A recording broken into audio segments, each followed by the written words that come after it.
This information is not meant to replace the advice from a medical treatment team. Caregivers should be aware of any special considerations of the veteran and themselves. Please consult a medical treatment team regarding any specific concerns. When helping a veteran with transferring to a toilet, you could prevent falls and injury by following these tips. Make sure the veteran is wearing non-slip socks or shoes. Use the recommended adapted equipment such as a walker and wheelchair. Use a transfer belt as needed. Please refer to video number 1 for details on how to place a transfer belt. If space allows, stand on the veteran's weaker side.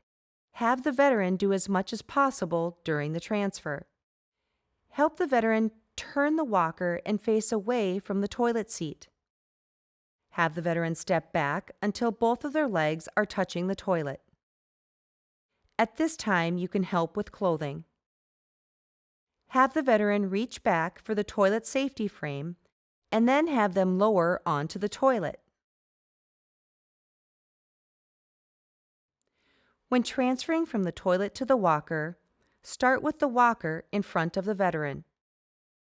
Caregivers should follow proper body mechanics by staying close to the veteran, keeping their feet shoulder width apart, keeping their back straight, and lifting with their legs. Have the veteran lean forward and push up with both hands from the toilet safety frame. Tell the veteran it is time to stand and count to 3 before helping the veteran stand. Okay, I'm going to count to 3, and then you're going to stand up and put your hands on the walker. Okay? 1, 2, 3. As the veteran begins to stand, have the veteran reach for the walker. Once in the standing position, pause for a few seconds and make sure the veteran is steady before moving.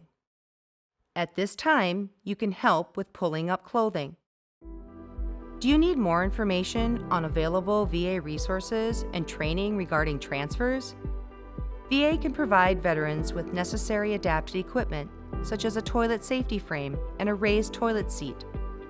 Please consult your VA healthcare provider for a referral to physical therapy and occupational therapy.